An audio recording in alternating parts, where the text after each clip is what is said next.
Hello everyone, आज का हमारा क्वेश्चन नंबर है लीड कोड का 2302 जिसका नाम है काउंट सब arrays with score less than के। ये आपका हार्ट मार्क है। हमें इसके अंदर उन सब एरेज का काउंट निकालना है जिनका स्कोर जो है वो आपके के नंबर से कम है।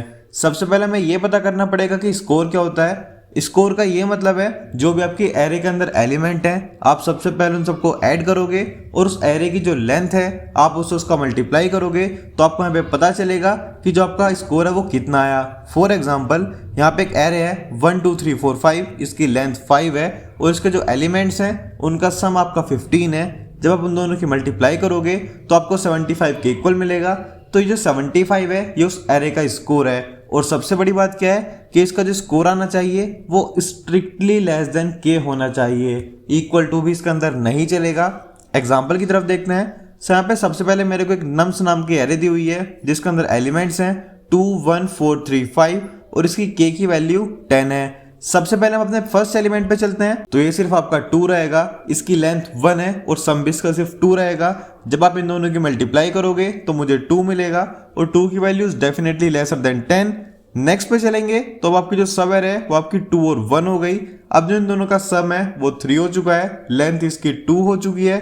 दोनों को मल्टीप्लाई करोगे तो वो 6 आएगा। अगर आप देखो तो इसका जो स्कोर है वो अभी भी आपका 10 से कम है, तो ये भी एक वैलिड सब एरे है। उसके बाद चलते हैं तो आपके पास 2 1 4 आएगा। इसका जो सम है वो आपका 7 हो चुका है, लेंथ आपकी 3 हो चुकी है। जैसे आप इन दोनों की मल्टीप्लाई करोगे तो स्कोर 21 आएगा और 21 10 से बड़ा है तो एक वैलिड सब एरे नहीं है। जब ये आपका 2 1 4 के पास ही एक्सीड कर चुका है तो उसके बाद नेक्स्ट एलिमेंट के ऊपर जाने में कोई फायदा नहीं है।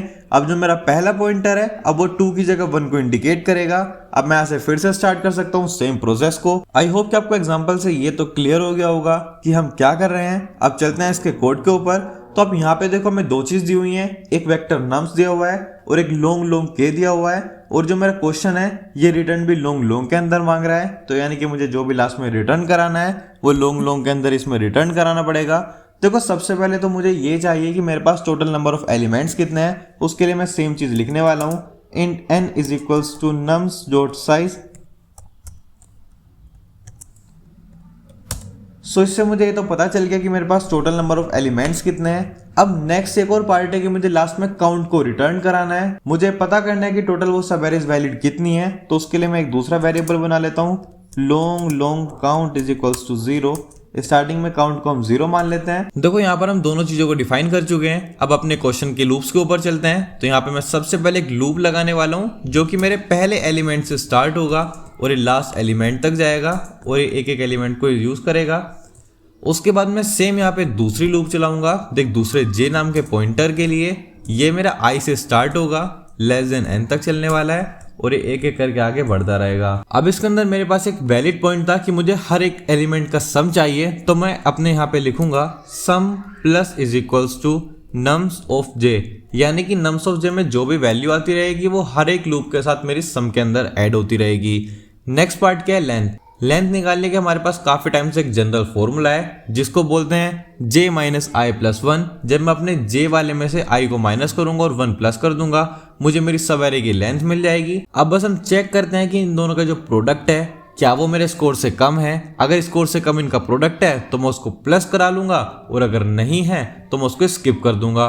तो बस यहाँ पे कंडीशन लिखनी है, if sum into length. Length क्या है मेरे पास, j माइनस आई प्लस 1, ये उसकी लेंथ हो गई।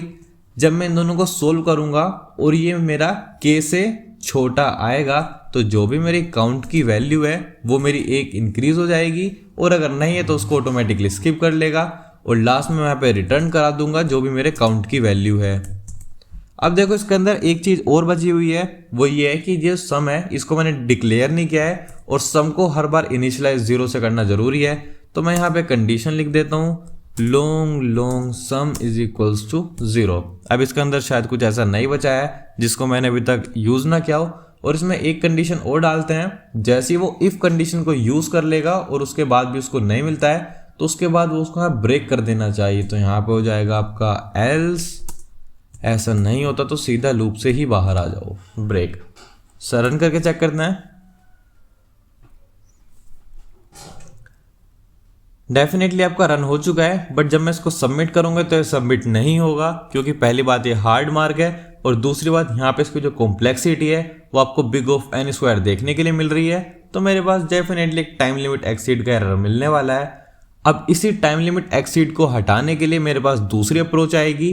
पहली अप्रोच ये ब्रूट फोर्स अप्रोच है, दूसरी अप्रोच आप सब जानते होंगे जिसको हम बोलते हैं स्लाइडिंग विंडो। तो अब हम इसको यहाँ पे स्लाइडिंग विंडो से सोल्व करेंगे। सबसे पहले तो इसको रीसेट कर लेते हैं अपने एज अ डिफॉल्ट कोड के लिए। ये मेरा रीसेट हो चुका है। अब देखो स्लाइडिंग विंडो का भी कंसेप्ट तो ऑलमोस्ट सेम ही है, वो आप सब जानते होंगे। स्लाइडिंग विंडो के लिए भी मैं सबसे पहले अपने पास टोटल साइज निकाल लेता हूँ कि मेरे पास कितने एलिमेंट रहने वाले हैं। int n is equals to nums dot size. दूसरी चीज मेरे को क्या चाहिए, एक काउंट चाहिए, तो उसके लिए लिख लेते हैं long count is equals to 0। Third चीज मुझे क्या चाहिए, इसके अंदर सम चाहिए, तो ये हो जाएगा मेरा long sum is equals to 0। मेरे को तीन चीज मिल चुकी हैं, पहला साइज मिल गया, काउंट मिल गया, सम मिल गया। अब उसके बाद यहाँ पे एक लास्ट वेरिएबल ले लेते हैं एक लेफ्ट के नाम से, कि एक जो लेफ्ट पॉइंटर होगा मेरा उसको मैं 0 से स्टार्ट कर लेता हूँ। स्लाइडिंग विंडो तो आप सबको पता ही होगा ऑलमोस्ट। लूप लिखूंगा मैं अपनी वही same, for int right is equals to 0। जो भी है मैं यहाँ पे राइट से स्टार्ट करूंगा, उसके बाद राइट जो है वो मेरा कहाँ कब तक चलेगा, जब तक वो लेस देन n है, और ये एक एक करके इंक्रीज होता रहेगा। अब होगा क्या, जैसे मेरा एक भी एलिमेंट आएगा वो सम के अंदर ऐड हो जाना चाहिए। तो sum plus is equals to nums of right. अब जो भी मेरा एलिमेंट आता रहेगा वो सब मेरा इसके अंदर ऐड होता रहेगा। अब यहाँ पे ही सबसे बड़ा पॉइंट है कि वहाँ पे जो दो लूप लग रही थी वो यहाँ पे एक लूप के अंदर ख़त्म करना है। तो अब मैं यहाँ पे चेक कर लूँगा वाइल, जब तक जो भी मेरे सम की वैल्यू है उसके अगर मैं मल्टीप्लाई करता हूँ किससे, लेंथ से। और लेंथ क्या था हमारे पास, j माइनस आई प्लस 1। यहाँ पे j की वैल्यू क्या है, राइट है, i की वैल्यू क्या है, लेफ्ट है, एंड +1 इज +1। जब मेरे पास इन दोनों की वैल्यू जो है ये जैसे ही बड़ी आ जाएगी या फिर इक्वल टू आ जाएगी मेरे के, यानी कि अब जो इसके अंदर पहले वाला एलिमेंट है वो फालतू में पड़ा हुआ है, मैं अपने फर्स्ट वाले एलिमेंट को इसमें से रिमूव कर सकता हूं। तो मैं यहाँ पे क्या लिखूंगा, sum minus is equals to nums of right, sum minus is equals to nums of left. यहाँ पे वाली कंडीशन आ जाएगी और उसके बाद जो भी मेरा लेफ्ट वाला एलिमेंट है वो मेरा एक से इंक्रीज हो जाएगा, कोई दिक्कत नहीं है। और जब ये दोनों कंडीशन पूरी होंगी तो लास्ट में मुझे काउंट निकालना है। काउंट मेरा लेंथ के इक्वल ही रहेगा इसके अंदर भी। So count plus is equals to left minus right plus 1। ये मेरे पास काउंट के एक जनरलाइज फॉर्मूला बनने वाला है। और इसके बाद मुझे बस यहाँ पे काउंट रिटर्न कराने हैं लास्ट में। तो मैं यहाँ पे रिटर्न करा लेता हूँ अपनी काउंट वैल्यू को कि काउंट कितनी रहने वाली है। चेक करते हैं। सो देखो रॉन्ग आंसर आ गया, और उसका रीज़न ये है कि आप यहाँ पे चेक करो, यहाँ मैंने लेंथ सही लिखी है, right minus left plus 1, but यहाँ पे मैंने गलत लिख दिया है। ये है आपका right minus left plus 1। Now I hope कि ठीक हो। रन करके देखते हैं दोबारा। एक्सेप्ट हो चुका है, सबमिट करते हैं। अब इसके अंदर वो वाली कॉम्प्लेक्सिटी नहीं है जो पहले बिग ऑफ एन स्क्वायर थी, अभी आपका बिग ऑफ एन के अंदर सोल्व हो सकता है। इंडीड आपका सबमिट हो चुका है, मेरे सारे टेस्ट केसेस पास हो चुके हैं। सो ये था आपका आज का क्वेश्चन। चलिए अब मिलते हैं नेक्स्ट क्वेश्चन के अंदर। Till then keep coding.